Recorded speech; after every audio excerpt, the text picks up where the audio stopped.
每天10分鐘投資好輕鬆，大家好，歡迎收睇7月29號星期三嘅開市起跑線。美國總統特朗普表示，美國同伊朗正進行外交談判，以結束中東衝突，但警告如果談判未能達成協議，戰線將會重啟。恒生指數高開64點，走勢反覆，最高見到25,440點，全日收報25,310點，升103點，升幅0.4%，成交額係2,506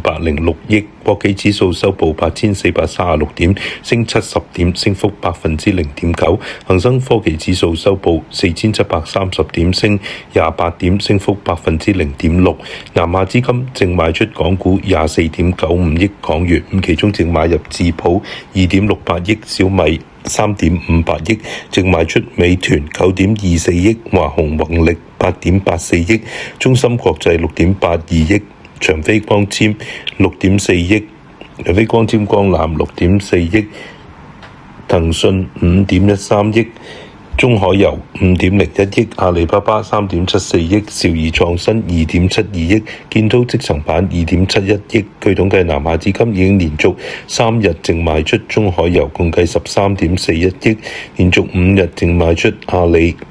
共計81.13億，連續5日淨賣出長飛光纖光纜，共計19.88億，連續7日淨買入智普，共計34.31億。技術上，恒指最高見到25,440點，延續短期一浪高於一浪嘅走勢，目標上試250天移動平均線25,717點，回落支持係25,000點10天線附近。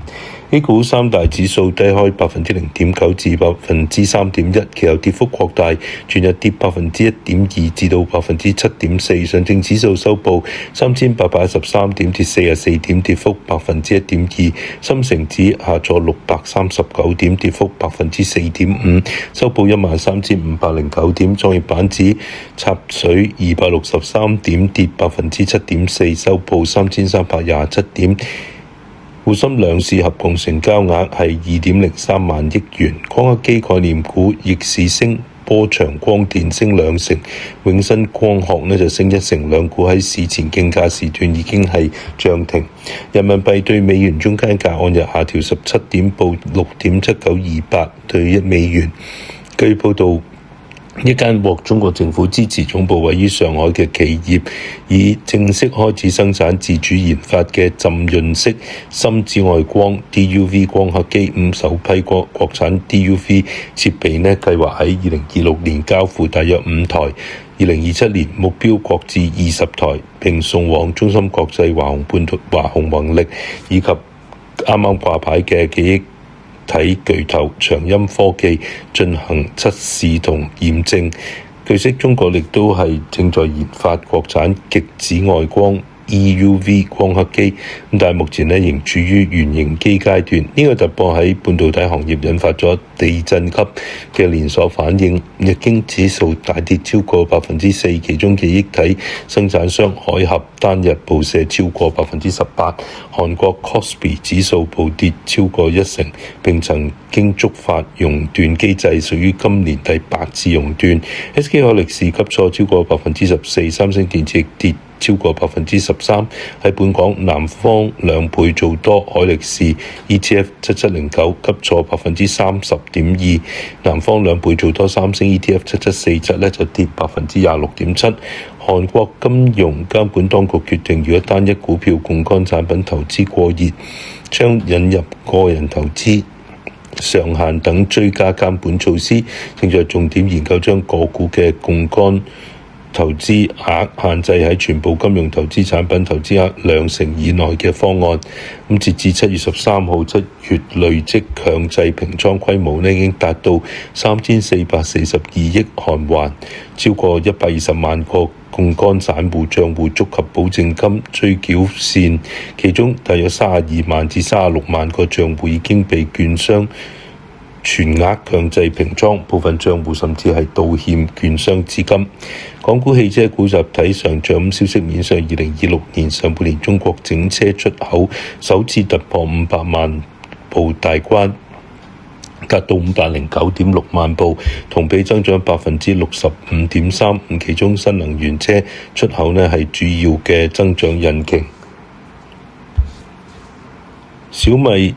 延續升勢 ，OpenRouter 數據顯示小米 MiMo V2.5 登頂全球大模型調用量週榜同月榜，月調用量達到32.3萬億 tokens， 單週全球調用量就突破10萬億 tokens。MiMo V2.5 面向 Agent 場景，支持100萬上下文及文本、圖像、視頻、音頻等多模態理解。自5月以嚟，其單週調用量就由1.46萬億增至10.46萬億 tokens， 2個月增長大約係616%。目前 OpenRouter 7月調用量前5名都係中國模型，包括 MiMo V2.5、DeepSeek V4 Flash、騰訊嘅HY3、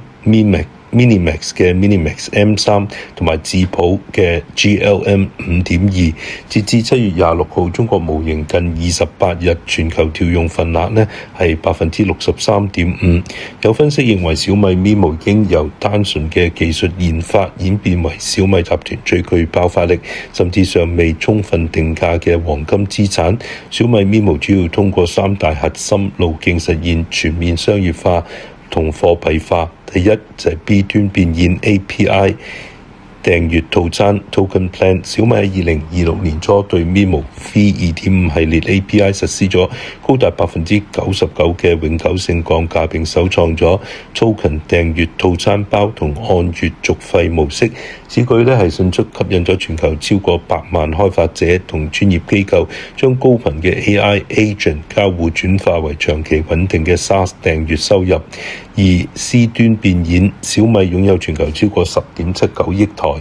聯網嘅 IoT 物理世界設備。MiMo 作為呢個龐大生態嘅大腦，正通過硬件生態完成巨額嘅隱性變現。內置咗 MiMo V2.5 核心能力嘅全新澎湃 OS 4.0即將會喺8月發布，原生端則大模型嘅加入有望推高小米16系列等高端旗艦機嘅平均售價。另外喺今個禮拜4即將舉行嘅小米鵬程發布會中，全新亮相嘅增程式 SUV 將搭載由 MiMo 提供認知底座嘅小米昆侖技術架構。MiMo 令到汽車唔再係單純嘅代步工具，而成為智能出行空間，就可以能夠提高小米汽車喺面對慘烈價格戰嘅時候嘅毛利日價同智能駕駛包嘅後續費變現能力。喺全屋智能場景之中， MiMo 作為全屋管線中樞，能真正看懂同聽懂用戶嘅需求。呢種極致嘅跨端體驗將分散嘅電視、空調、音箱捆綁在一起，迫使用戶為咗體驗嘅連貫性而購買小米全家桶，帶動 IoT 板塊營收持續增長。3具身智能同工業變現，小米已經實現咗自動駕駛同具身機器人嘅統一認知底座，意味住小米汽車喺路上積累嘅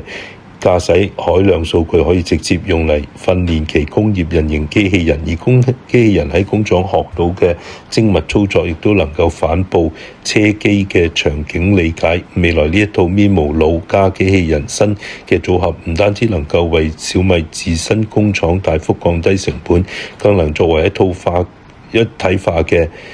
工業 AI 方案，向全球製造業供應鏈進行高日價輸出。美股個別發展，道指一度升近700點，高見52,901點，收漲537點，或1.03%，報52,747點。標普500指數升0.2%，報7,428點。晶片股依然受壓，納指跌近1%，報27,763點。費城半導體指數曾經下挫6.5%，收市跌4.5%，報11,035點。恐慌指標 VIX 指數下跌0.46點，或2.5%至18.21點。反映中概股表現嘅納斯達克中國金融指數上升67點，升幅1.1%，收報6,325點。美光同 SK 海力士 ADR 都跌約8.9%，Santis 同威騰 Western Digital 分別跌14.3%同6.9%，英特爾同應用材料就分別下滑5.9%同7.8%。蘋果公司股價一度升1.8%，見342.89美元嘅紀錄新高，市值首次突破5萬億美元，成為第二間達到呢個里程碑嘅企業。股價收市升幅收窄至0.9%，報340.08。微軟就升1.1%。下個禮拜公佈上市後首份業績嘅 SpaceX 股價曾插水5.7%，創掛牌後新低，報107.01美元，收市倒升2.6%，報116.49。特斯拉就跌0.6%，英偉達升0.3%。OpenAI 正同英偉達商討一項最多2500億美元嘅擔保安排，以支持其租用位於俄亥俄州派縣容量達10吉瓦嘅大型人工智能數據中心園區。該擔保將涵蓋租賃同埋建設債務。數據中心園區總成本或者超過5000億美元。部分質疑者警告，呢類循環融資交易可能人為推高成個行業嘅需求同估值。作為世界盃熱潮，可口可樂業績理想，股價抽高5%。波音公司上季現金流優於預期，股價升4.8%。Caterpillar 就滑落3.7%，係表現最差嘅道指成分股。紐約期油收市失守每桶80美元，續跌4.05%，報每桶79.26美元。布蘭特期油重挫4.83%，收報84.09美元。媒體援引兩名OPEC 加代表表示，OPEC 加預計將會喺9月進行最後一次產量上調之後暫停提高產量配額，因為該組織仍在評估伊朗戰爭對供應造成快速變化嘅影響。OPEC 加目前正計劃喺8月2號左右舉行會議，批准將9月份嘅產量配額提高每日18.8萬桶，直至完成當前配額嘅上調階段。美國經濟評議會 The Conference Board 公佈7月消費者信心指數由6月92.2降至90.8，低過預期嘅92.4。現況指數由118.5降至114.9，連續第3個月轉弱，而預期指數就維持喺74.7不變，持續處於負值區域。6月份商品貿易赤字由5月份嘅1058億美元縮窄至1015億美元，略多於預期嘅1000億美元。期內入口減少2.6%，出口亦跌1.8%。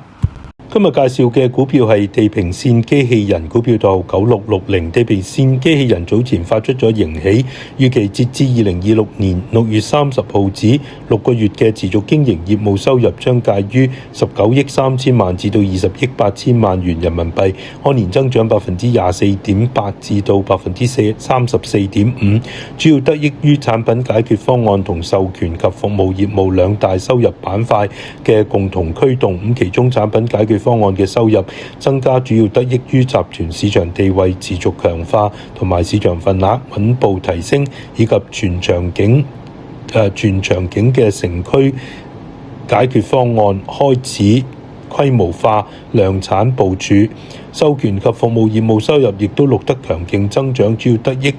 於向廣泛客戶群授權其底層技術，涵蓋 BPU、AI 基礎模型同埋各種工具鏈。上述增長受集團獨特嘅商業模式所支撐。呢個模式係類似於 ARM 同 Android 嘅結合，即係向整個生態系統嘅眾多客戶授權底層芯片同埋軟件等平台性基礎技術。集團持續經營業務嘅毛利預期介於11億6000萬至到13億7000萬元人民幣，同比升13.7%至34.3%。同時毛利率維持喺健康穩健嘅較高水平。集團預計中期扭虧為盈，錄得利潤35億至40億元人民幣，相對去年同期就錄得虧損52.3億元，主要係由於發行與 Carrier 嘅可轉換借款因集團股價波動而產生嘅公允價值變動。2026年1月，業界首個基於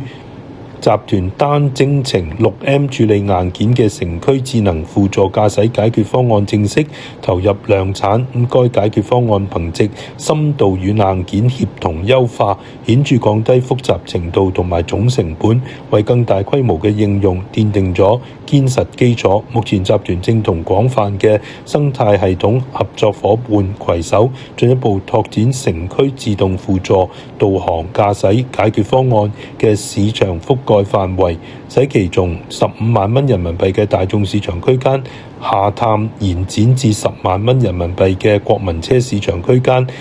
令到高階駕駛技術都觸手可及。集團同大眾合資嘅昊睿程合作開發嘅首款車型已經投入量產，2026年預計將會有另外6款新車陸續進入量產狀態。呢個里程碑標誌住一個重要嘅轉折點，就係由2023年11月同大眾汽車集團旗下軟件公司 CARIAD 共同成立昊睿程以嚟，經過2年嘅潛心開發，雙方戰略合作夥伴關係已經成功由研發階段過渡至全面量產同交付嘅新階段。集團計劃喺今年第3季度攜手生態系統合作夥伴，依託全場景城區輔助駕駛解決方案嘅基座模型，喺國內指定城市推動 Robotaxi 試營運。通過呢種協同合作，旨在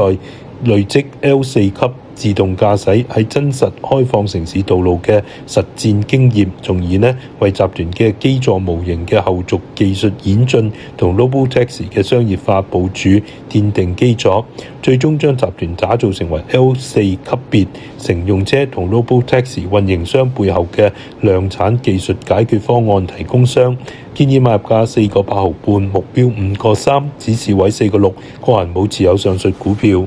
上場先睇到聽日嘅師傅選股，輝立港美股研究所內部群組現已開放俾各位 YouTube 訂閱者掃描 QR Code 或者點擊下方描述欄連結，收盤後就能夠提前收到聽日選股策略。群內亦都享有直播選題參與權，以及每週獨家嘅港美股研究報告，歡迎加入。